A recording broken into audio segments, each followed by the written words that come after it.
一些外交官星期一表示，包括美国和英国在内的一些国家要求联合国人权理事会展开辩论，讨论外界对中共当局虐待东突厥斯坦、维吾尔人和其他穆斯林少数民族的关切。路透社报道说，一些国家一直考虑在仍在持续的日内瓦人权理事会会议上采取行动。此前，外界期待许久的联合国有关新疆的人权报告于8月底公布。报告认定，在东突厥斯坦发生严重的人权迫害，可能达到了反人类罪行的程度。据报道，英国、加拿大、瑞典、丹麦、芬兰、爱尔兰和挪威与美国是共同发起国。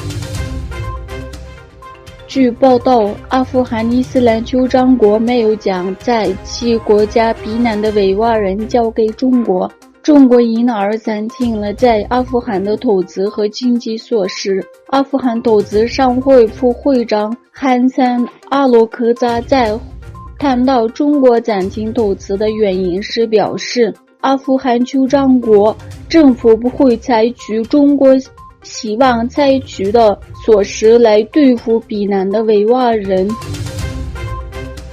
世界银行下调中国今年经济增速至 2.8%。 世界银行在最新发布的一份报告中再次下调了中国今年的经济成长预计，而且预言与中国相邻的东亚发展中经济体今年的经济增长将超过中国，这将是1990年以来的第一次。中国国家主席习近平出访中亚后，因身世多天才再次出现在公众视野。此前他缺席军方高层会议，一度引来国际社会对中共政局的揣测。上周末以来，多家媒体在推特上传播中国发生政变的信息，内容包括习近平被软禁。据新华社报道，习近平27日下午在北京展览馆参观了奋进新时代主题成就展，陪同参观的有总理李克强、中共政治局7名党委传道旗。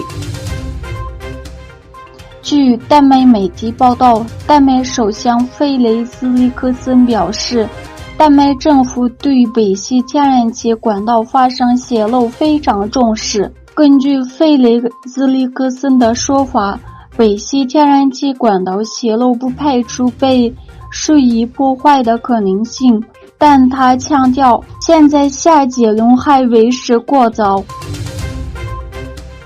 哈萨克斯坦内政部长马拉特·艾赫梅特卡诺夫在首都阿斯塔纳举行的新闻发布会上表示，自9月21日以来，已有